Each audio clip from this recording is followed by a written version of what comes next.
What is new economic policy of 1991 और what is LPG? New economic policy reforms कह लो या new economic policy कह लो, एक ही बात है। New economic reforms in India refer to the new liberal policy introduce by the government in 1991। 1991 में जो नई पॉलिसीज गवर्नमेंट ने इंट्रोड्यूस करी थी उसी को न्यू इकोनॉमिक रिफॉर्म्स कहा गया था। And in the later years 1991 में और लेटर ईयर्स में भी ये अप्लाई किया था। The central point of the reform was liberalisation of the economy, simplifying regulations, giving more role to the private sector, and open up of the economy to competition of Indian economy with all the economies which was very poor in 1990. So new economic policy was a good decision taken over by the PV Narasimha Rao and Finance Minister Manmohan Singh to dispose those crises which was occurred which were occurred in 1991. आगे लिखा है question number second, what are the cause of economic reforms? Economic reforms को adopt करना या economic reform का decision लेना क्यों पड़ गया जरूरी, क्या जरूरत पड़ गई थी? तो इन वजहों से जरूरत पड़ी थी। Following are the reasons of economic reforms. Number एक, राइज इन प्राइस और इन्फ्लेशन, महंगाई बढ़ना या वस्तुओं की चीजों की कीमत बढ़ना। Price rise continuously in India, India में लगातार महंगाई बढ़ती जा रही थी। The inflation rate increase from 6.7 to 16.7%, 6.7% से 16.7% महंगाई बढ़ गई थी। Due to inflation countries economic position become worsens, और महंगाई बढ़ने की वजह से देश की जो इकोनॉमिक पोजीशन थी वो खराब होती चली गई। Main reason for inflation was rapid increase in money supply, और महंगाई बढ़ने का जो मेन रीजन था वो मनी सप्लाई का इंक्रीज होना था। यानी लोगों के हाथ में अगर मनी सप्लाई ज्यादा पहुंच जाएगी, मनी सप्लाई कौन करता है? बैंक करते हैं। आरबीआई करता है कॉमर्शियल बैंक, और कॉमर्शियल बैंक करते हैं पब्लिक को। तो पब्लिकों के हाथों में जब मनी पहुंच जाती है, पहले पब्लिक डिमांड करती है बैंकों में जाके, बैंक, तो पब्लिक के पास डिमांड के बाद जब सप्लाई हो जाती है, मनी आ जाती है, तो उस मनी को लेके फिर वो मार्केट में वस्तुओं को खरीदने चला जाता है। तो वस्तुएं फिर महंगी हो जाती हैं। जितनी ज्यादा सप्लाई होगी मनी की, उतनी ज्यादा वो वस्तुओं की डिमांड करेंगे पब्लिक, और पब्लिक डिमांड जब ज्यादा करेंगे तो उतनी सप्लाई प्रोडक्शन फर्म्स पूरी नहीं कर पाते, तो फिर इस वजह से शॉर्टेज हो जाती है और डिमांड ज्यादा हो जाती है, तो उसकी वजह से महंगाई बढ़ने लगती है। It was due to deficit financing which means borrowing from Reserve Bank of India by government to meet its deficit, और डेफिसिट फाइनेंसिंग की वजह से भी रिजर्व बैंक ऑफ इंडिया को अतिरिक्त नोट छाप करके जो सरकार के द्वारा छपवाए जाते हैं, और उस डेफिसिट को पूरा करने के लिए जो नोट छपवाए जाते हैं ना बैंकों से, तो उसी को बोलते हैं डेफिसिट फाइनेंसिंग। तो जब सरकार के खर्चे ज्यादा हो जाते हैं और सरकार की इनकम कम रह जाती है, तो उन खर्चों को पूरा करने के लिए सरकार अतिरिक्त नोटों को छपवाती है आरबीआई से कह के। तो जब आरबीआई उन नोटों को छाप देती है तो नोटों की सप्लाई बढ़ जाती है, और मनी सप्लाई बढ़ने की वजह से पब्लिक डिमांड करने लगती है, सप्लाई उतनी होती नहीं है, तो इसी वजह से महंगाई बढ़ जाती है। डेफिसिट फाइनेंसिंग का तो यही मतलब होता है कि जब सरकार के खर्चे ही ज्यादा हो जाते हैं सरकार की इनकम से, तो सरकार रिजर्व बैंक से एक्स्ट्रा नोट छपाती है इसी को, और उन नोटों से उन खर्चों को पूरा करने की कोशिश करती है।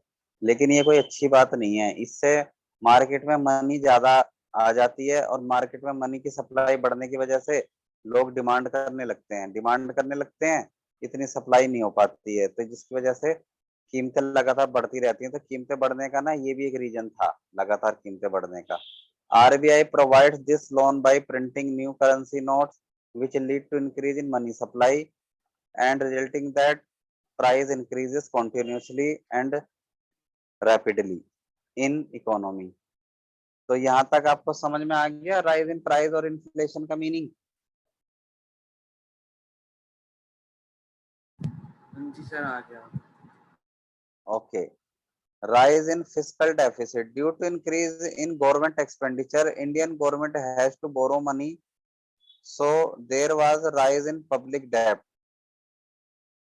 जब सरकार के खर्चे अधिक हो जाते हैं और सरकार की इनकम इतनी नहीं होती, तो सरकार नोट छपवाने के अलावा एक काम और भी करती है। वो क्या? पहले तो नोट छपवाने से ना बचती है गवर्नमेंट, क्योंकि नोट छपवाने से मनी सप्लाई ज्यादा हो जाएगी और इससे महंगाई आ जाएगी। तो गवर्नमेंट सोचते है कि एक काम करते हैं, भी नोट नहीं छपाते, अभी ना दूसरे देशों से ना उधार लेते हैं मनी। तो जब दूसरे देश उधार देते हैं तो उस पर ब्याज चार्ज करते हैं, तो ये भी यहाँ भी फंस जाता है हमारा देश। Due to increase in government expenditure, Indian government has to borrow money, so there was rise in public डेब्ट। तो जिसकी वजह से पब्लिक डेब्ट का मतलब होता है कि सरकार के ऊपर लोन बढ़ जाता है, कर्जा बढ़ जाता है एंड इंटरेस्ट भी बढ़ जाता है। इन 1991 इंटरेस्ट लायबिलिटी बिकेम 1991 में इंटरेस्ट लायबिलिटी बढ़कर के 36.4% हो गई थी of the total government expenditure. जितना भी गवर्नमेंट एक्सपेंडिचर था उसका 36.4% केवल इंटरेस्ट इंटरेस्ट पे बनता था। यानी अगर सरकार 100 रुपए लेती है ना किसी देश से उधार, तो 36 रुपए 40 पैसे तो उसे केवल ब्याज ही ब्याज उसका भुगतान करना पड़ेगा। बाकी 100 रुपए में से अगर आप 36 रुपए 40 पैसे माइनस कर दोगे तो 63 रुपीज 60 पैसे बचेंगे। तो इस वजह से वही बस देश पे लगा सकते हैं आप। तो इस वजह से ना सरकार के ऊपर कर्जा और बढ़ता चला गया। This lead to increase a fiscal deficit. इसी को फिस्कल डेफिसिट कहा जाता है। Fiscal deficit is the difference between total expenditure and total income excluding borrowing. ठीक है, अब हम थर्ड पॉइंट पढ़ेंगे। तो थर्ड पॉइंट में लिखा है poor performance of public sector in the 40 years period 1951 से 1990, यानी 1951 से 1990 का जो 40 साल का पीरियड था, इसमें पुअर परफॉर्मेंस रही पब्लिक सेक्टर की। यानी गवर्नमेंट सेक्टर के जो डिपार्टमेंट्स थे और उनमें जो लोग काम करते थे ना, वो काम अच्छा नहीं करते थे, इतनी आउटपुट नहीं निकालते थे जितना खर्चा गवर्नमेंट कर रही थी। तो इसी को बोलते हैं poor performance of public sector. Public sector was assigned on important role to work for the economic development in India। Public sector ने देश की तरक्की का एक इम्पोर्टेंट काम पब्लिक सेक्टर को सौंपा गया, यानी सरकारी डिपार्टमेंट्स को सौंपा गया कि हम तरक्की करेंगे आप, और आप तरक्की करवाओ हमारी। तो तरक्की का काम सौंपा गया गवर्नमेंट सेक्टर्स को, गवर्नमेंट सेक्टर के डिपार्टमेंट्स को और उनके लोगों को। हाउएवर एक्सेप्ट फ्यू एंटरप्राइजेस, लेकिन कुछ एंटरप्राइजेस को छोड़ के overall performance of public sector companies और एंटरप्राइजेस वाज वेरी डिसअपॉइंटिंग। कुछ डिपार्टमेंट्स को छोड़ करके ज्यादातर डिपार्टमेंट्स का जो परफॉर्मेंस था वो डिसअपॉइंटिंग रहा, यानी निराशाजनक रहा। यानी खुशी नहीं दी उस काम ने। 40 साल के इस काम से खुशी नहीं हुई, ना गवर्नमेंट को फायदा हुआ बल्कि घाटा हो गया। Many public enterprises showing losses, और ज्यादातर पब्लिक एंटरप्राइजेस का मतलब होता है गवर्नमेंट एंटरप्राइजेस, जो गवर्नमेंट डिपार्टमेंट्स हैं। तो many public enterprises showing losses, then government recognize the need for making necessary reforms। तो ज्यादातर पब्लिक एंटरप्राइजेस ने लॉस दिखाया, लॉस हुआ, तो इसी वजह से फिर गवर्नमेंट ने कुछ जरूरी बदलावों को करने के बारे में सोचा 1991 में। तो उसमें ये सोचा कि जब लॉस हो रहा है गवर्नमेंट को, गवर्नमेंट डिपार्टमेंट से, तो इन गवर्नमेंट डिपार्टमेंट्स को ना बेच दो पब्लिक सेक्टर्स को। इसी को बोलते हैं प्राइवेटाइजेशन। यानी जिन जिन एंटरप्राइजेस में हमें लॉस हो रहा है, सरकार के बने हुए हैं वो, यानी गवर्नमेंट के जो डिपार्टमेंट्स हैं, उन्हें प्राइवेट डिपार्टमेंट बना दो, प्राइवेट को बेच दो। उसके बाद जितने भी लोग जो अब तक हरामखोरी कर रहे थे, आराम कर रहे थे, काम पे काम सही से नहीं कर रहे थे, अब वो प्राइवेट के अंडर में काम करेंगे, क्योंकि वही डिपार्टमेंट अब गवर्नमेंट के प्राइवेट हो जाएंगे। तो फिर अब काम करना पड़ेगा उन्हें। तो प्राइवेट वाले तो करवा लेंगे काम, लेकिन गवर्नमेंट वाले काम नहीं करवा पाए उनसे। उन्हीं लोगों से प्राइवेट जब वो हो जाएंगे, तो प्राइवेट लोग उनसे, प्राइवेट सेक्टर वाले लोग उनसे काम करवा लेंगे। प्राइवेट सेक्टर के मालिक उन लोगों से काम करवा लेंगे, नहीं करेंगे तो उनको उनको नौकरी से निकाल देंगे। लेकिन गवर्नमेंट में क्या होता है कि गवर्नमेंट काम करो ना करो, गवर्नमेंट की नौकरी से आपको कोई निकाल नहीं सकता। तो इस बेधड़क होने की वजह से लोग काम नहीं करते थे गवर्नमेंट एंटरप्राइजेज में। वो सोचते थे हमें कोई निकाल तो सकता नहीं, काम करो या ना करो, तनख्वाह में मिलेगी मिलेगी। तो इसी वजह से गवर्नमेंट सेक्टर्स को बहुत नुकसान हुआ। चौथा केस है deficit in balance of payment. Balance of payment में डेफिसिट होने का मतलब होता है कि जब हमारा देश एक्सपोर्ट भी करता है, इंपोर्ट भी करता है, और एक्सपोर्ट की तुलना में इंपोर्ट बढ़ जाता है, इंपोर्ट ज्यादा होने लगता है, तो गवर्नमेंट का जो बैलेंस ऑफ पेमेंट है ना, वो डेफिसिट हो जाता है, एडवर्स हो जाता है। The difference between total export and total import are negative, it is called deficit in balance of payment, and this had been rising continuously. और ये डेफिसिट लगातार बढ़ता चला गया। टू कवर दिस डेफिसिट, इस डेफिसिट को कवर करने के लिए large amount of foreign loan has to be obtained. तो इस डेफिसिट को पूरा करने के लिए बहुत ज्यादा लोन लेना पड़ा बाहर के देशों से, और फिर उसके ऊपर कर्जा बढ़ गया इसकी वजह से, और उसके ऊपर इंटरेस्ट का भी कर्जा बढ़ गया। लोन जब लोगे तो लोन का ब्याज देना पड़ेगा, तो लोन का भी कर्जा, ऊपर से ब्याज का भी कर्जा। लोन अगर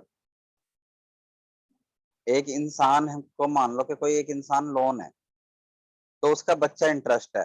तो इंसान को अगर तुम खाना खिला रहे हो और फिर साथ में उसके बच्चे भी पैदा हो रहे हैं, उन बच्चों को भी खाना खिलाओगे, तो तुम्हारे को नुकसान होने लग जाएगा, तुम्हारा खाना ज्यादा खर्च होने लग जाएगा।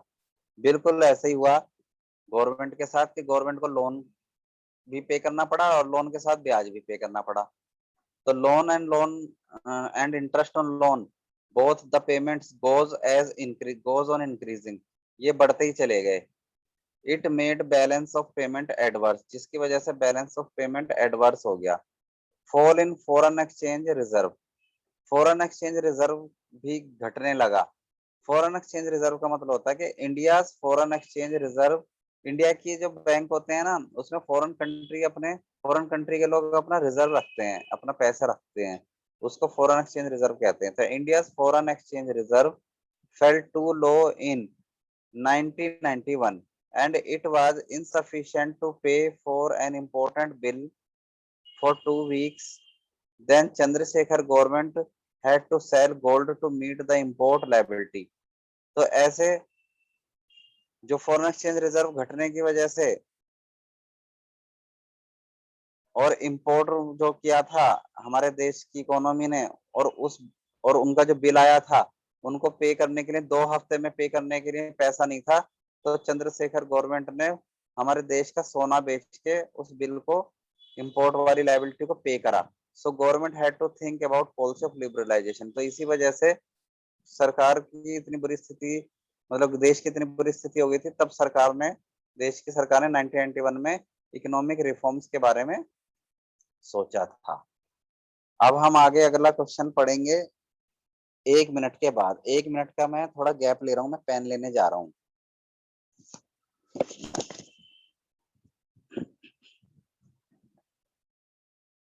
रिकॉर्ड स्टार्ट करो। What are the elements of new economic policies? Following are the 3 elements of economic policy.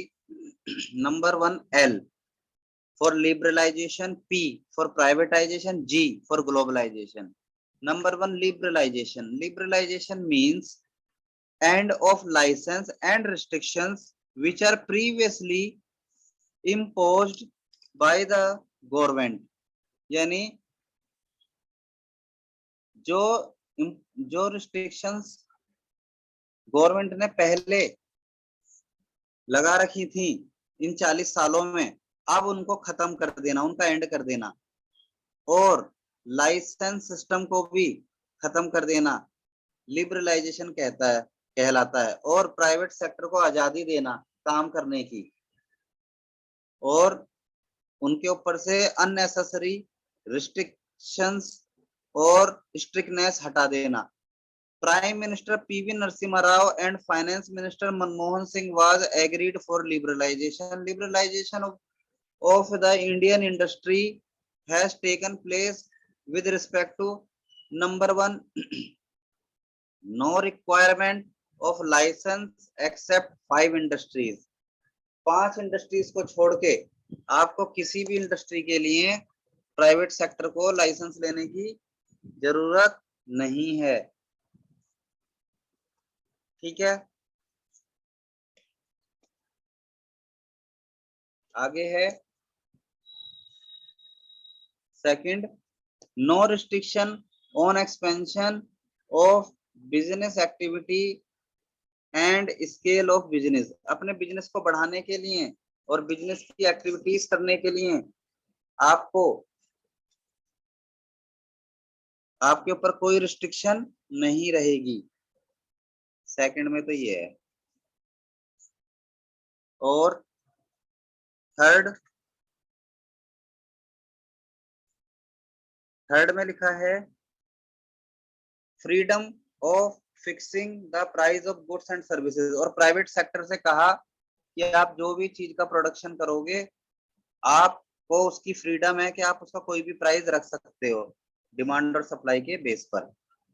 आगे हमारा कोई रिस्ट्रिक्शन या हमारा कोई इंटरफेरेंस नहीं रहेगा, गवर्नमेंट ने ये कहा।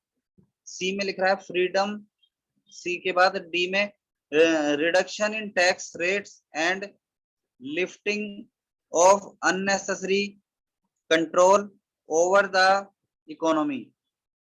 यानी जो टैक्स रेट्स हैं वो प्राइवेट सेक्टर से कहा कि आप फॉरेन कंट्री से इंपोर्ट करोगे ना अगर कैपिटल गुड्स, तो हम उसके ऊपर कोई एक्स्ट्रा टैक्स नहीं लगाएंगे जैसे पहले लगाते थे।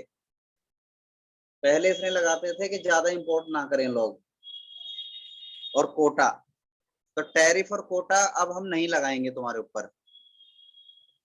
तो इसलिए आप फॉरेन कंट्री से जितनी चाहो उतनी चीजें फॉरेन कंट्री से खरीद सकते हो, कैपिटल गुड्स, रॉ मटेरियल या कुछ भी प्रोडक्शन करने के लिए आपके ऊपर कोई स्ट्रिक्टनेस नहीं रहेगी। आप बस काम करो हमारे यहाँ आके, ताकि हमारे देश के लोगों को रोजगार मिले और हमें आपके प्रॉफिट में हिस्सा मिले, यानी टैक्स के रूप में। हम प्रॉफिट पे तो टैक्स ले लेंगे लेकिन आपके बाहर से खरीदी हुई चीजों पर टैक्स नहीं लगाएंगे। Simplifying procedure for import and export. Export और इंपोर्ट का जो प्रोसीजर है उसे भी सिंप्लीफाई कर दिया गवर्नमेंट ने। तो लिबरलाइजेशन में ये 5 पॉइंट आपको याद रखने चाहिए, एग्जाम में आ जाता है। तो प्राइवेटाइजेशन क्या होता है, दूसरा पॉइंट इसी का second element of new economic policy है privatisation. Privatisation means giving greater role to the public sector and reducing the role of public sector. यानी गवर्नमेंट सेक्टर का रोल कम करना और प्राइवेट सेक्टर का रोल बढ़ाना हर डिपार्टमेंट से, इसे प्राइवेटाइजेशन कहते हैं।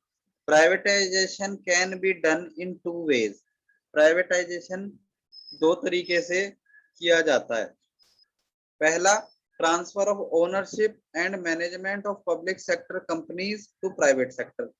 यानी जो पहले मालिकाना हक और प्रबंध करने का, मैनेजमेंट करने का जो राइट था वो पहले पब्लिक सेक्टर का था, अब वो प्राइवेट सेक्टर का हो जाएगा, क्योंकि प्राइवेट सेक्टर को ट्रांसफर कर दिया है सारा का सारा डिपार्टमेंट, और बदले में उससे पैसे ले लिए हैं और उस पैसे से कर्जा चुका देंगे गवर्नमेंट। सेकंड है privatisation of the company public undertaking. Privatisation of public undertaking. Privatisation of public undertaking का मतलब होता है कि रनिंग बिजनेस को सरकार ने बेच दिया, जैसे चलता हुआ बिजनेस बेच दिया गवर्नमेंट ने, उसे पीएसयू कहते हैं। PSU by selling of part of equity of PSU to public, यानी जो this process is called disinvestment. समझ में आ गया? ये मैं पहले भी समझा चुका हूं।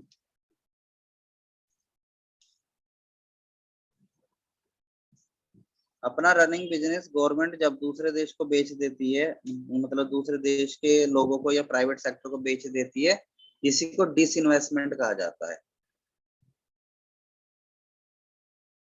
उसके बाद तीसरा है globalisation. Globalisation means integrating our economy with world economy. हमारी इकोनॉमी दूसरे देशों के साथ मिल करके काम करेगी, तो इसी को हम ग्लोबलाइजेशन कहते हैं। यानी दूसरे देशों के इकोनॉमी के साथ अपने देश की इकोनॉमी वर्क करेगी, लेन देन करेगी, एक्सपोर्ट इंपोर्ट करेगी। अगर किसी चीज को हमें प्रोड्यूस करने में कॉस्ट ज्यादा आ रही है तो हम उसे खरीद लेंगे, और अगर किसी दूसरे देश को किसी चीज का प्रोडक्शन करने में लागत ज्यादा आ रही है, कॉस्ट ज्यादा आ रही है, तो वो हमसे खरीद लेगा। इसी को ग्लोबलाइजेशन कहते हैं। Before 1991 government of India had followed A strict policy. 1991 से पहले गवर्नमेंट इंडिया की जो थी वो स्ट्रिक्ट पॉलिसीज को फॉलो करती थी। To reduce the volume of import, import को घटाने के लिए ऐसा किया जाता था। These are in form of import licensing. तो जैसे कि इंपोर्ट लाइसेंसिंग के ऊपर स्ट्रिक्टनेस कर रखी थी, इतनी आसानी से गवर्नमेंट लाइसेंस नहीं प्रोवाइड करती थी इंपोर्ट करने का, और उन पर टैरिफ और कोटा लगाया करती थी। टैरिफ एंड टैक्सेस या कोटा। टैरिफ का मतलब होता है कि खरीदोगे तो टैक्स लगेगा, इंपोर्ट ड्यूटी ज्यादा पे करनी पड़ेगी, और कोटा का मतलब होता है कि जो भी आप खरीदोगे वो एक लिमिट में खरीदोगे, उसकी एक लिमिट फिक्स कर दी थी, उसे बोलते हैं quota. Quantitative restrictions etc in globalization, all these barrier were removed। जो भी ग्लोबलाइजेशन में रिस्ट्रिक्शंस थी, ग्लोबलाइजेशन का मतलब हमारे देश और दूसरे देश की इकोनॉमी के बीच में जो आदान प्रदान, लेन देन, इंपोर्ट एक्सपोर्ट जो भी होता था, उस पर रिस्ट्रिक्शंस हुआ करती थी पहले, तो वो रिस्ट्रिक्शंस को अब हटा दिया। All these barrier are removed to promote international trade. International trade को बढ़ाने के लिए वो सारे बैरियर हटा दिए गए। तो ये आपका तीसरा क्वेश्चन कंप्लीट हो गया। अब हम पढ़ते हैं fourth question. What are the impact from on liberalisation on industrial sector. Liberalisation का इंडस्ट्रियल सेक्टर पर क्या इम्पैक्ट पड़ा, क्या प्रभाव पड़ा? तो इंडस्ट्रियल सेक्टर पर लिबरलाइजेशन करने से क्या फायदा हुआ, ये हम इसमें पढ़ेंगे। Following are the impact of liberalisation on industrial sector.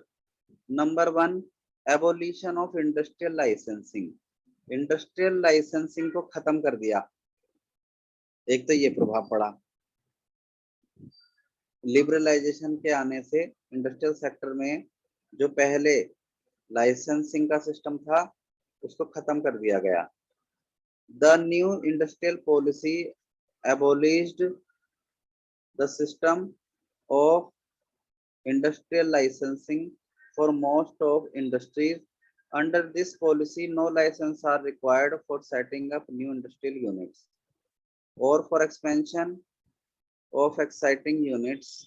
To begin with, 18 industries were required licenses. केवल 18 ही ऐसी इंडस्ट्री रह गई थी जिनके लिए लाइसेंस की जरूरत पड़ेगी।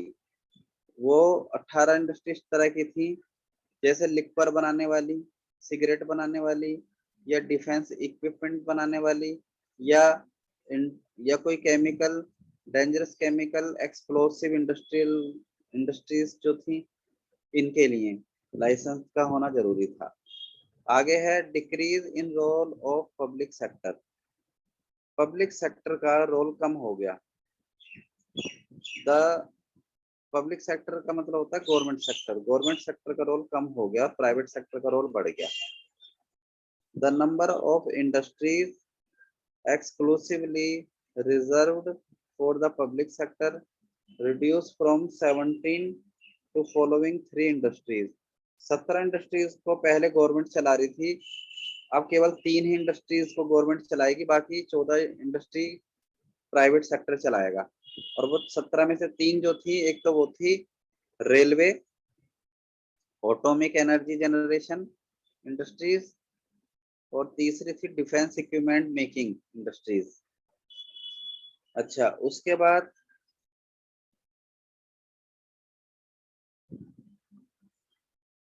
D reservation under small scale industries.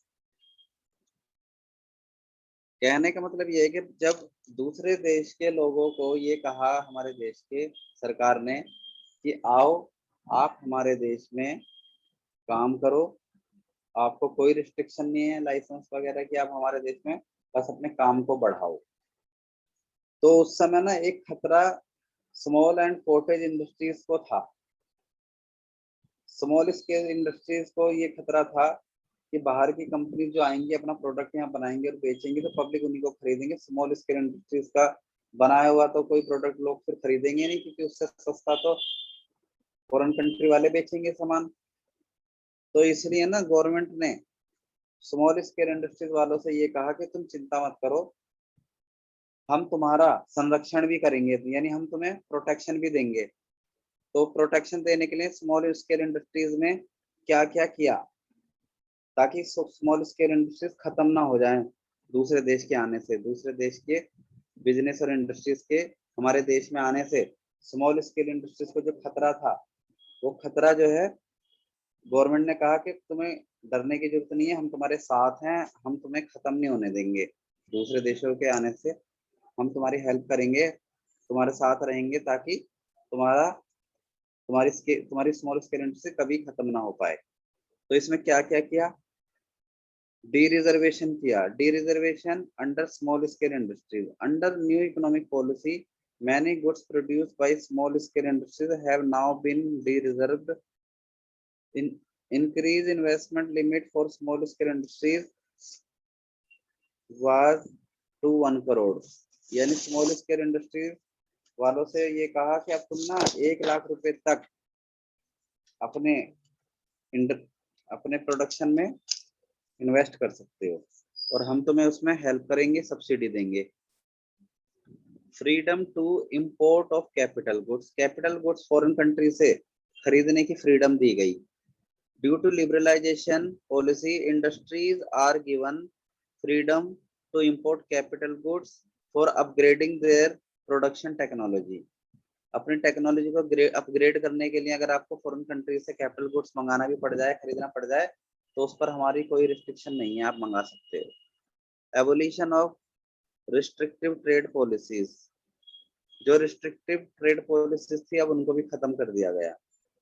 According to monopolies and restrictive trade policies, जिसका मीनिंग है MRTP, monopolies and restrictive trade practices, MRTP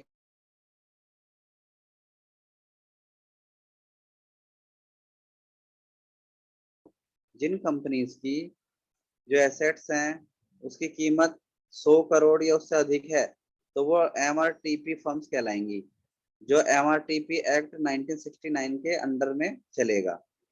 and were subjected to several restrictions, और उन पर कुछ ना रिस्ट्रिक्शंस भी रहेंगी। Now these firm have not to obtain prior approval of the government for taking investment decision. तो इन इन्वेस्टमेंट डिसीजन के लिए कोई इनको अप्रूवल लेने की जरूरत नहीं है, ये इंडिपेंडेंट होकर के उन पर डिसीजन ले सकते हैं। Now MRTP act is replaced by competition act in 2002। 2002 के बाद से MRTP एक्ट का नाम बदल के कंपटीशन एक्ट रख दिया गया है। अब question number 5, what are impact of liberalisation on financial sector reforms. Financial sector के बदलाव में, सुधार में लिबरलाइजेशन का क्या रोल था। अभी तो हमने इंडस्ट्रियल सेक्टर में इसका प्रभाव देखा था लिबरलाइजेशन का। अब हम फाइनेंशियल सेक्टर में भी देखते हैं कि फाइनेंशियल सेक्टर में क्या बदलाव हुए लिबरलाइजेशन के आने से। Following are the impact of liberalisation on financial sector reforms. Number 1, change in role of RBI. RBI ने अपने कुछ रूल्स रेगुलेशंस में चेंजेस किए थे। तो आरबीआई का जो रोल था वो पहले से बदल गया। कैसे? Now commercial bank are free to take decision on many matters. Foreign country के ना कुछ यहाँ पे देश, हमारे देश में बैंक भी चल रहे हैं। जब लिबरलाइजेशन पॉलिसी अडॉप्ट की थी इंडिया ने, तो कुछ बाहर के लोग ना हमारे देश में आकर के अपने फॉरेन कंट्री की बैंकों की ब्रांच भी चलाने लगे। तो जो कॉमर्शियल बैंक थे उन्हें फ्री कर दिया गया आरबीआई कुछ मैटर्स में डिसीजन लेने के लिए। पहले आरबीआई ही लेता था हर चीज में डिसीजन। तो गवर्नमेंट ने कहा कि आरबीआई ज्यादा इंटरफेरेंस नहीं करेगा तुम्हारे कामों में, लेकिन काफी हद तक जो मैटर्स हैं वो तुम खुद ही उनको डिसाइड कर सकते हो, उनमें डिसीजन ले सकते हो विदाउट कंसल्टिंग आरबीआई। आरबीआई से बिना कंसल्ट किए तुम खुद भी फैसले कर सकते हो। Role of RBI was reduced. RBI का जो रोल था वो पहले से थोड़ा कम कर दिया कॉमर्शियल बैंक में इंटरफेरेंस करने का। From regulator to facilitator of financial sector. पहले आरबीआई एक रेगुलेटर के रूप में काम करता था, अब वो फैसिलिटेटर के रूप में काम करेगा। Bank are free to set up new branches. और बैंकों से कहा कि आप अपने ब्रांचेस फ्री होकर के सेटअप कर सकते हो। Increase in private sector bank. Private sector bank बढ़ा दिए गए। This policy led to establishment of private sector bank India as well as foreign. Indian bank हो या फॉरेन बैंक हो, उनको आप और ज्यादा ब्रांचेस खोल सकते हो, गवर्नमेंट ने ये कहा। It lead to increase in competition among commercial bank. ताकि कमर्शियल बैंक के बीच में जो कंपटीशन है वो बढ़ाया जा सके। Now people can get better banking services and lower interest rates. अब लोगों को बैंक की सर्विस अच्छी मिलेंगी और मिलने लगी, और बैंक रेट्स कम हो गए। बैंक के इंटरेस्ट रेट कम हो गए, यानी जैसे कोई लोन लेगा तो उसे कम ब्याज पर लोन मिलेगा, उसे लोन पर ब्याज कम देना पड़ेगा। पब्लिक अगर कभी लोन लेती है कॉमर्शियल बैंक से तो उसे कम ब्याज देना होगा। नेक्स्ट पॉइंट है increase in limit of foreign investments. जो इन्वेस्टमेंट जो फॉरेन कंट्री के लोग हमारे देश में आकर के पैसा इन्वेस्ट करते थे, नई नई इंडस्ट्रीज लगाते थे, तो वो पहले कम पैसा लगा पाते थे क्योंकि ज्यादा पैसा लगाने की ना उन्हें हमारे गवर्नमेंट की तरफ से इजाजत नहीं थी। लेकिन अब गवर्नमेंट ने उन्हें इजाजत दे दी है, कहा कि अब तुम ना 51% तक हमारे देश की इंडस्ट्रीज में पैसा इन्वेस्ट कर सकते हो। 49% हमारे देश के करेंगे इन्वेस्ट और 51% आप कर सकते हो, यानी आप हमारे देश से भी, देश के इन्वेस्टर से ज्यादा आप इन्वेस्ट कर सकते हो। तो many financial institution, mutual fund and pension fund were now allowed to invest in Indian financial market. Impact of liberalization on foreign exchange sector. Foreign exchange reforms were initiated in 1991. 1991 से ये शुरू हो गया था with the devaluation of Indian rupees against foreign currency। और हमारे देश में, हमारे देश का जो रुपये की कीमत है वो फॉरेन कंट्री के रुपये की कीमत के कंपैरिजन में डिवैल्यू कर दिया गया, यानी उसकी कीमत कम कर दी गई, ताकि कम करने से हमारे देश की चीजें दूसरे देश के लोगों को खरीदने में सस्ती पड़े और हमारे देश की ज्यादा से ज्यादा चीजें बिकें और दूसरे देश का पैसा हमारे देश में ज्यादा से ज्यादा आए, दूसरे देश की करेंसी आए। Devaluation means fall in value of Indian rupee. Indian rupee की वैल्यू को कम करना दूसरे फॉरेन करेंसी के रुपए की कीमत में। उसे डिवेल्यूएशन कहते हैं। Devaluation means fall in value of Indian rupee in terms of foreign currency. Now more Indian rupee is required for 1 unit of US dollar. अब $1 खरीदने के लिए हमें ज्यादा पैसे की जरूरत पड़ेगी, या यूके पाउंड खरीदेंगे, यूनाइटेड किंगडम के पाउंड खरीदेंगे, ब्रिटेन में पाउंड चलता है और यूएस में डॉलर चलता है, तो इन पाउंड और डॉलर की कंपैरिजन में हमने अपने रुपए की कीमत को कम करवा लिया था उस समय। कम करने से क्या हो गया कि अब यूके वाले और यूएस वाले हमारे देश की चीजें खरीदेंगे तो उन्हें वो चीज सस्ती पड़ेगी। तो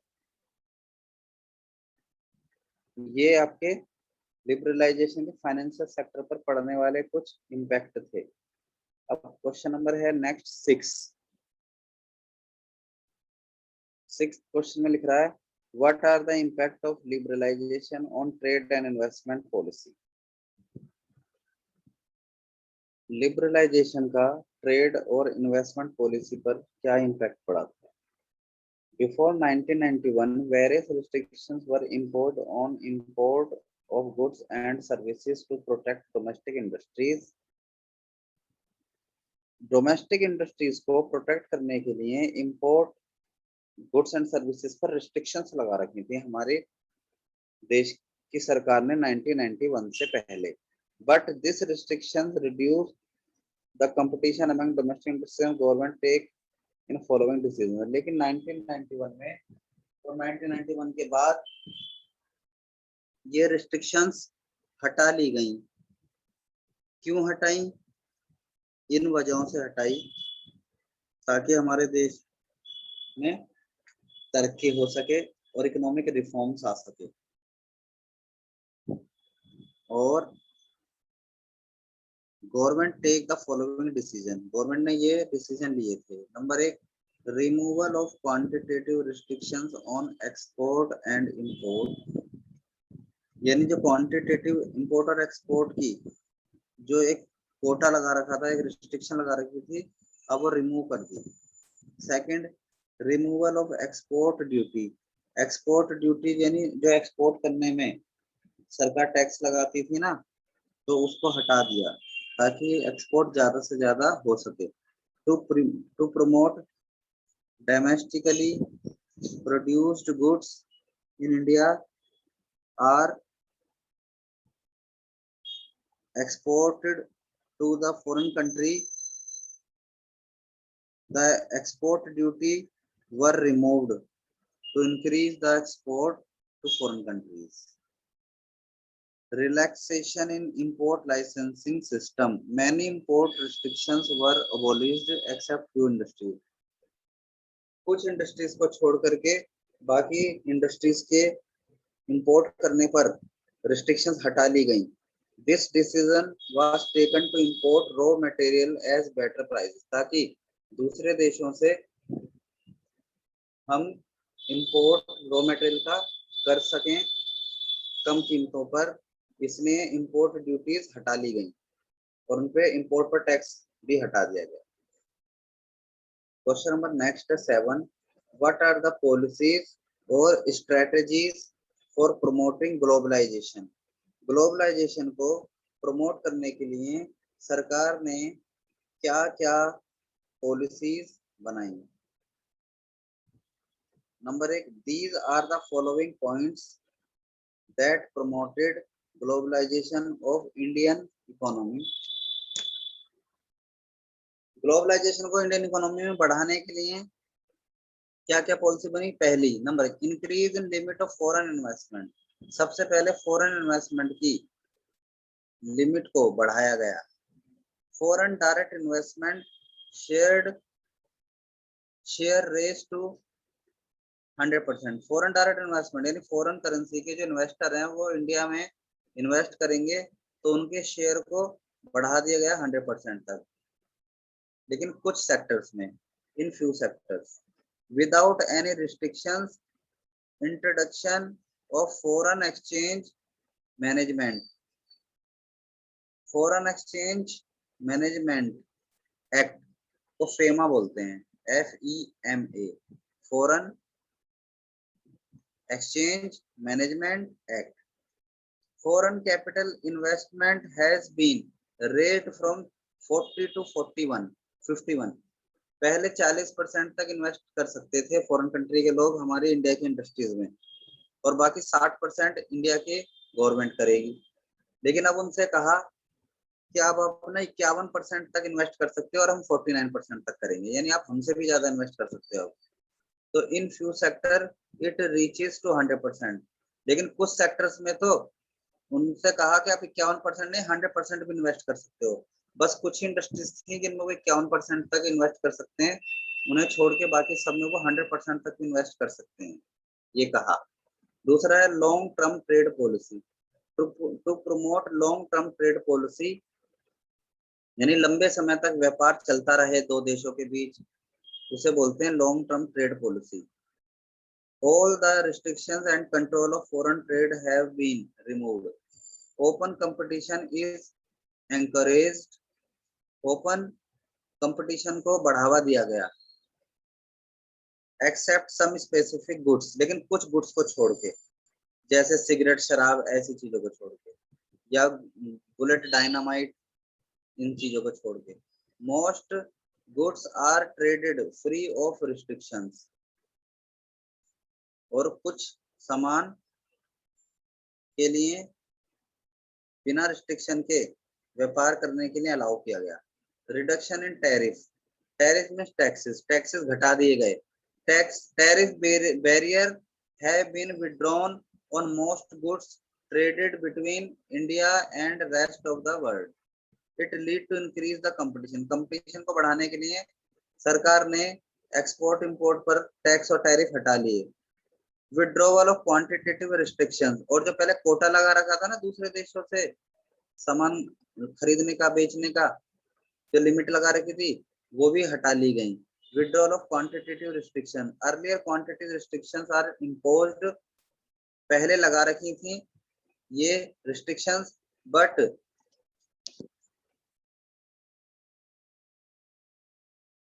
इट वाज विड्रॉन, पर बाद में ये हटा लिया गया। This is conformity with India's commitment to the world trade organization. World trade organization में लगभग 160 देश हैं जो लगे हुए हैं, यानी एक यूनियन बना रखा है 160 देशों ने, और उसमें ये रूल रेगुलेशन बनते हैं कि कौन कितना किस खरीदेगा, कितना बेचेगा। तो इंडिया भी उसका एक मेंबर है WTO का। तो ये इसलिए होता है, ये यूनियन इसलिए बनाया जाता है, ऑर्गेनाइजेशन इसलिए बनाया जाता है ताकि कोई देश दूसरे देश से एक्सपोर्ट इंपोर्ट का ज्यादा पैसा वसूल ना करे, कंट्रोल करने के लिए। और जैसे बहुत से देशों ने चीन से अपनी चीजों को एक्सपोर्ट इंपोर्ट करना बंद कर रखा है, लेकिन ये एक्सपोर्ट इंपोर्ट ना कुछ समय के लिए बंद हो सकता है, हमेशा के लिए बंद नहीं हो सकता। और बंद भी करते हैं तो एक वैलिड रीजन होता है, लिखित रूप में WTO को देना पड़ता है कि भाई हम इससे इसने नहीं खरीदेंगे सामान क्योंकि ये देश ये कर रहा है, वो कर रहा है। आगे है आउटसोर्सिंग। आउटसोर्सिंग का मतलब होता है कि जिस चीज की हमारे देश में जरूरत है पर हमारे देश में वो चीज पूरी नहीं हो पा रही है, वो जरूरत पूरी नहीं हो पा रही, तो फॉरेन कंट्री से उस जरूरत को पूरा करते हैं, फॉरेन कंट्री से इंपोर्ट करके। जैसे हमारे देश में मेट्रो बनाना नहीं आता, किसी को मेट्रो की लाइन बिछानी नहीं आती, तो हम दूसरे देश में जिसमें मेट्रो बिछाने वाले लोग एक्सपर्ट हैं, उस देश के लोगों को बुलाएंगे अपने देश में और उनसे कहेंगे तुम हमारे यहाँ पे मेट्रो बिछाओ, हम तुम्हें पैसे देंगे। इसे आउटसोर्सिंग कहते हैं। तो बहुत से जो कॉल सेंटर्स होते हैं ना बहुत से देशों के, वो इंडिया में चल रहे हैं और इंडिया के लोगों से वो काम करवा रहे हैं। तो इंडिया के लोग उनके लिए आउटसोर्सिंग हो गए, क्योंकि यही काम उनके देश के लोग अगर करते हैं तो वो ज्यादा पैसे चार्ज करते हैं, लेकिन वो इंडिया के लोगों से करवा रहे हैं कॉल सेंटर में सस्ते में काम। तो वहां पर दिन निकला होता है, यहाँ रात हो रही होती है, तो इसलिए ज्यादातर कॉल सेंटर पे लोग तो रात को काम करते हैं, क्योंकि यहाँ पर तो दिन होता है, सॉरी रात होती है, लेकिन वहां दिन निकल रहा होता है, तो वहां पर कंट्रोल एंड मैनेजमेंट वहीं से हो रहा होता है कॉल सेंटर्स का, लेकिन ड्यूटी यहाँ से इंडिया के लोग दे रहे होते हैं। तो इंडिया के लोग उनके लिए आउटसोर्सिंग होते हैं।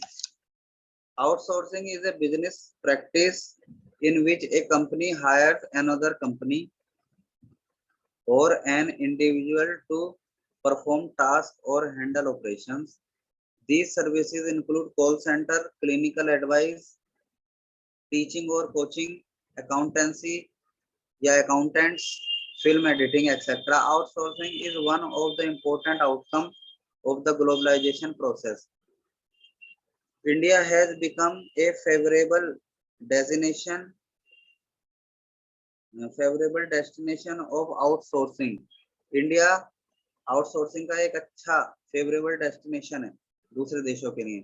फॉर मोस्ट ऑफ एमएनसी यानी मल्टीनेशनल कंपनीज बहुत सारी हैं जिनका इंडिया से आउटसोर्सिंग वर्क हो रहा है because of availability of cheap labour even low wages rate, क्योंकि हमारे देश के लोग कम वेजेस में ही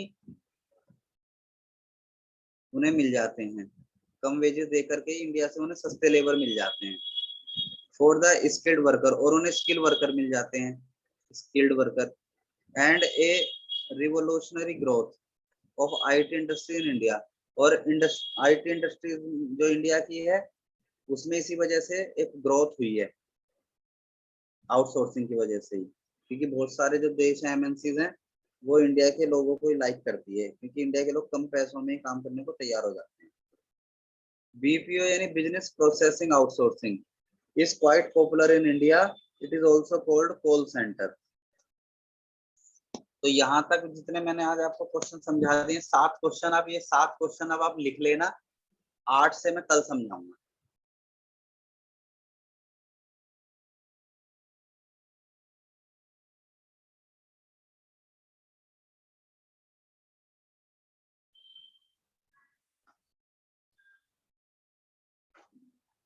question number 8, what is WTO?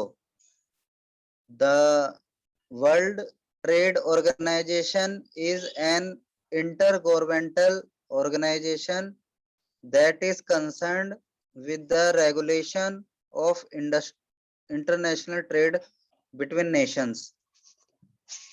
WTO 160 लगभग 160 देशों का एक ऑर्गेनाइजेशन बनाया गया था 1995 1 जनवरी को, 1 जनवरी 1995 को WTO बनाया गया था। पहले ये WTO के नाम से नहीं था, पहले ये गेट के नाम से था, GATT। गेट का मतलब होता है general agreement on tariff and trade which commenced in 1948, but now it is replaced by WTO in 1995। ये WTO एक ऐसा ऑर्गेनाइजेशन है जो 160 देशों के एक्सपोर्ट इंपोर्ट पर रूल एंड रेगुलेशन और उसको कंट्रोल करने के लिए बनाया गया था। It is the largest international economic organization in the world. Its headquarter is in Geneva, Switzerland. इसका headquarter Geneva, Switzerland में है। And presently there are 164 member countries of WTO, and all the members are required to abide by laws and policies framed under WTO rules। 164 देश इसके member हैं और वो इसके कानून का, नियम का और पॉलिसीज का पालन करते हैं। The WTO agreements cover trade in goods as well as services। ये गुड्स एंड सर्विसेज के ट्रेड को कंट्रोल करता है। To facilitate international trade, international trade आसानी से काम कर सके इसलिए। What are the functions performed by WTO? WTO क्या क्या काम करता है? सबसे पहला number 1, it helps in international trade through removal of tariff as well as non tariff barriers। ये इंटरनेशनल ट्रेड के जो टैक्स वगैरह, टैरिफ वगैरह, बैरियर है, उनको हटाता है और ओपन करता है इकोनॉमीज को एक दूसरे के साथ रिलेशन बनाने के लिए, इनपुट और आउटपुट का। सेकंड है to implement rule and provisions related to trade policy. Trade policy के जो रूल्स एंड रेगुलेशंस हैं उनको इम्प्लीमेंट करने के लिए ये WTO बनाया गया। To ensure optimum utilization of world resources, और वर्ल्ड रिसोर्सेज को सही प्रकार से प्रयोग किया जा सके, इसके लिए इसको बनाया गया है। टू प्रोटेक्ट द इन्वायरमेंट, और इन्वायरमेंट को प्रोटेक्ट करने के लिए। To provide a framework for dispute settlement, और डिस्प्यूट सेटलमेंट को प्रोवाइड करने के लिए, यानी अगर आपस में विवाद हो रखा है तो उन विवादों को खत्म करवाता है ये WTO। इसमें मीटिंग होती है बैठ करके, एक दोनों देशों के बीच अगर कोई विवाद चल रहा है, जैसे चाइना के बीच में विवाद चल रहा है और दूसरे देशों के बीच में विवाद चल रहा है, तो उनके बारे में इसमें सुनवाई होती है और उनके बारे में उनको लड़ाई झगड़े को समाप्त किया जाता है इस ऑर्गेनाइजेशन की वजह से। क्वेश्चन नंबर 10 है what are the merit of LPG policies. LPG के क्या मेरिट्स हैं और LPG पॉलिसीज के क्या डिमेरिट्स हैं, अब हम ये पढ़ेंगे। Following are the merits of LPG policy. Number 1, increase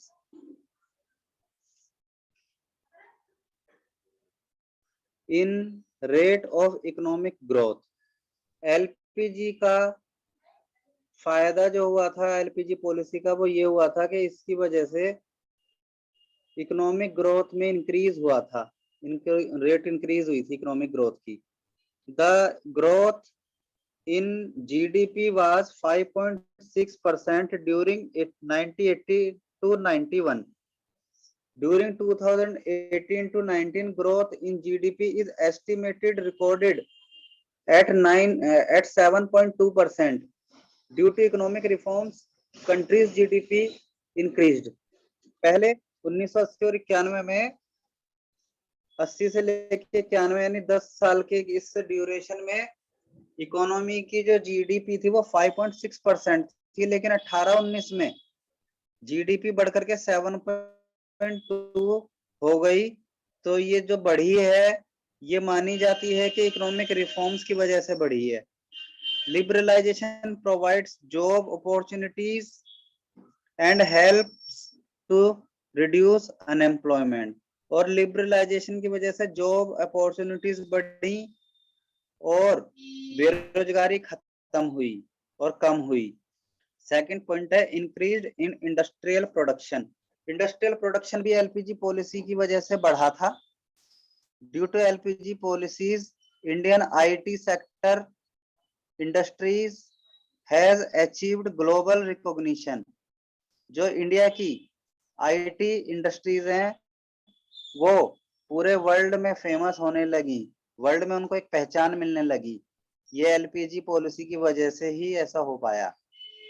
उसके बाद है next increase in foreign investment. Foreigners जो हमारे देश में आकर के अपनी कंपनीज लगाते थे, अपनी इंडस्ट्री लगाते थे, तो हमारी इकोनॉमी में वो इन्वेस्टमेंट करते थे। इसी को बोलते हैं फॉरेन डायरेक्ट इन्वेस्टमेंट, FDI। तो LPG की वजह से फॉरेन डायरेक्ट इन्वेस्टमेंट हुई हमारे देश में। It was $100 million in $100 million in 1991, but 2014-15 it increased to $7.5 billion। यानी पहले जो इन्वेस्टमेंट था वो मिलियन में था, $100 million में, अब ये $billion में कन्वर्ट हो गया। Mission make in India has started in September 2014। एक मिशन बना था मेक इन इंडिया, वो सितंबर 2014 में शुरू किया गया था। In which foreign direct investment policy was further liberalised to increased investment in Indian economy. Due to this, FDI in India increased by 48%. तो इसकी वजह से फॉरेन डायरेक्ट इन्वेस्टमेंट इंडिया में बढ़ करके 48% हो गई थी। नेक्स्ट है rise in foreign exchange reserve. Foreign exchange reserve due to increase in investments, supply of foreign exchange increased. Its foreign exchange reserve was $6 billion in 1991, but in 2014-15 it was $321 billion. India is one of the largest foreign exchange holder in the world. उसके बाद India एक largest foreign exchange holder बनी दुनिया में। Rise in export, हमारा export भी बढ़ा। India's export increased after new economic policies because many industries were established in India who are involved in export. Government also provide various facility to exporters. Next है a check on inflation. Inflation rate has been reduced due to tax reforms. Tax लगाने की जो policies थी ना, उनमें reforms किए गए, जिसकी वजह से महंगाई थोड़ी सी घटी हमारे देश में। A check on fiscal deficit, fiscal deficit में भी कुछ परिवर्तन हुए। Due to new economic policy, government due to new economic policy Indian government is able to reduce fiscal deficit. Next है 8वां point, employment opportunities provide by private sectors.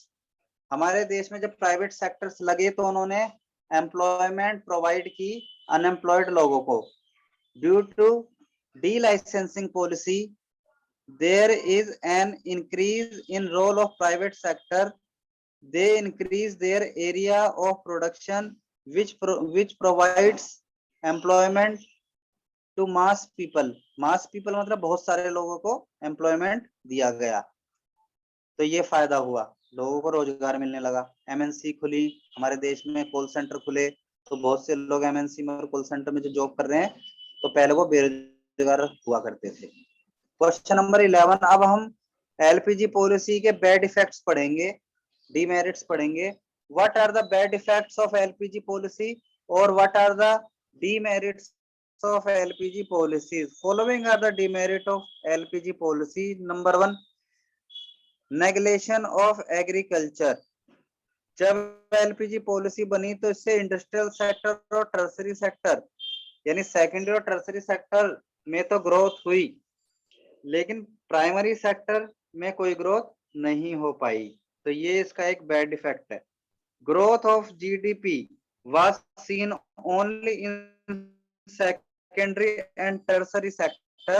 Sector has serious neglect and its growth rate was down. Agriculture की लेकिन growth rate down होती चली गई क्योंकि इस पे ध्यान नहीं दिया गया, इसको इग्नोर कर दिया गया, इसको नेग्लेक्ट कर दिया गया। Neglect of agriculture implies spread of poverty, तो जिसकी वजह से एग्रीकल्चर सेक्टर के लोगों में गरीबी आ गई। It also create a hurdle for growth process of industrial sector. तो इसने इंडस्ट्रियल सेक्टर के प्रोसेस में भी कुछ कठिनाइयां पैदा कर दी। This is because agriculture is an important source of raw material for the industrial sector. क्योंकि जो प्राइमरी सेक्टर होता है वो सेकेंडरी सेक्टर का रॉ मटेरियल प्रोवाइडर होता है, तो अगर एग्रीकल्चर सेक्टर ही सही से काम नहीं करेगा, ग्रोथ नहीं करेगा, तो सेकेंडरी सेक्टर पर भी इसके प्रभाव पड़ेंगे, उन्हें रॉ मटेरियल प्रोवाइड नहीं हो पाएगा।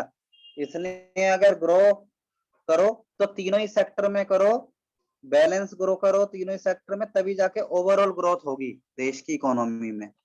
सेकंड पॉइंट है neglect rural areas in growth process. जब तरक्की हुई तो केवल अर्बन एरियाज की ही हुई, रूरल एरियाज को इग्नोर कर दिया गया, तो रूरल एरिया पिछड़े रह गए। LPG policy have resulted in the contract concentration. LPG policy have resulted in urban, LPG policies ने केवल कंसंट्रेशन करी अर्बन एरिया की ग्रोथ के लिए, अर्बन एरिया के ग्रोथ के प्रोसेस पर ही कंसंट्रेशन करा इन्होंने।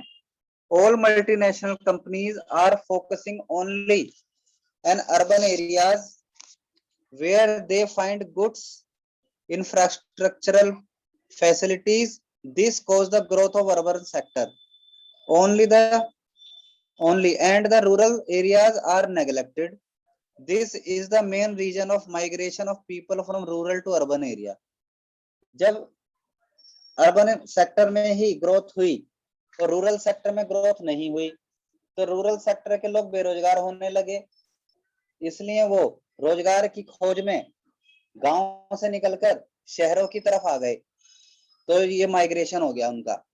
तो माइग्रेशन का जो मेन कॉज है या मेन रीजन है वो यही है कि ग्रोथ हुई केवल अर्बन सेक्टर्स में और रूरल सेक्टर्स को नेग्लेक्ट कर दिया गया।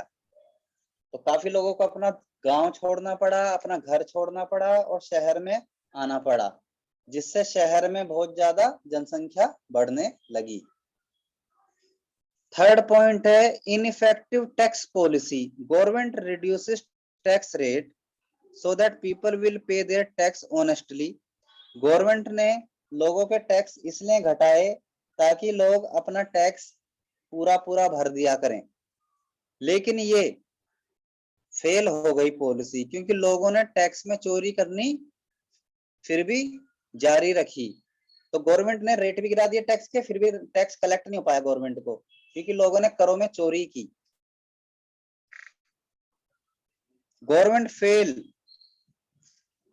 Failed reduction in tariff decrease government revenue, जिसकी वजह से गवर्नमेंट का रेवेन्यू कम टैक्स मिलने की वजह से कम हो गया, रेवेन्यू भी कम हो गया। थ्रू कस्टम ड्यूटी, जो कस्टम ड्यूटी से टैक्स आना चाहिए था वो भी नहीं आया, वो कम आया, उसमें चोरी कर गए लोग, तो गवर्नमेंट का रेवेन्यू भी कम हो गया। Many tax incentives provided to foreign investor to attract foreign investment. काफी टैक्स फॉरेनर्स के लिए भी कम कर दिए गए, जो फॉरेनर्स इंडिया में आते हैं ताकि हमारे देश में इन्वेस्टमेंट, फॉरेन इन्वेस्टमेंट बढ़े, तो उसकी वजह से भी हमारे देश का जो रेवेन्यू था गवर्नमेंट का वो कम हो गया। स्प्रेड कंज्यूमरिज्म, कंज्यूमरिज्म को फैलावा देना, बढ़ावा देना, यानी ऐड करो और लोगों को कंज्यूम करने के लिए प्रेरित करो, इंस्पायर करो। जैसे रजनीगंधा पान मसाला, इसकी ऐड कराएंगे तो लोग रजनीगंधा पान मसाला जैसी बेकार चीज खरीदेंगे। The new economic policy encourages the purchase of goods and services in increasing amounts by the advertisement. Due to this, people spend more on material item. Aggressive advertisement play a vital role to promote sales of dubious goods. dubious goods होते हैं जैसे रजनीगंधा पान मसाला या डिओड्रीन और perfumes वगैरह, इनकी खास जरूरत नहीं है, या लग्जरी गुड्स जिनकी जरूरत नहीं है फिर भी लोग खरीदते हैं, उन्हें डूबियस गुड्स कहते हैं। तो ये एडवर्टाइजमेंट दिखा दिखा करके इनको खरीदवाया जाता है। जैसे क्रीम, गर्मियों की क्रीम अलग, सर्दियों की क्रीम अलग, सुबह की क्रीम अलग, नहाने से पहले की क्रीम अलग, शाम की क्रीम अलग, नहाने के बाद की क्रीम अलग। तो इस तरह से बहुत सारी क्रीम्स आ गई, एडवर्टाइज आने लगी उनकी, तो लोग खरीदने लगे। तो these are called dubious goods. Unbalanced growth. We already studied that there is no meaning of growth if it is unbalanced. अगर तुम तीनों सेक्टर में बैलेंस ग्रोथ नहीं करोगे तो वो अनबैलेंस ग्रोथ हो जाएगी जिसका कोई फायदा नहीं होगा, ओवरऑल ग्रोथ नहीं हो पाएगी। Due to LPG policy only few sectors are developed such as telecommunication. LPG policy की वजह से केवल कुछ सेक्टर में ही डेवलपमेंट आई, जैसे टेली कम्युनिकेशन सेक्टर में आई, इंफॉर्मेशन टेक्नोलॉजी यानी आईटी सेक्टर में आई, फाइनेंस जो इंस्टीट्यूशन है, फाइनेंशियल इंस्टीट्यूशन यानी फाइनेंस के जैसे बैंक, बीमा कंपनी, इनमें तरक्की आई। एंटरटेनमेंट का मतलब जैसे फिल्म, टीवी में जो फिल्में वगैरह आती हैं, हॉल पे जो फिल्में आती हैं, एंटरटेनमेंट में वो आ जाते हैं। Travel and hospitality services, but agriculture sector and other industrial sectors are neglected which provide livelihood to million of people in the country। Industrial sector और एग्रीकल्चर सेक्टर जो पूरे देश को जीविका प्रदान करते हैं, खाने का सामान प्रदान करते हैं, उन चीजों में, उन सेक्टर्स में तरक्की नहीं हुई, तो जिसकी वजह से हमारा ओवरऑल जीडीपी नहीं बढ़ पाया।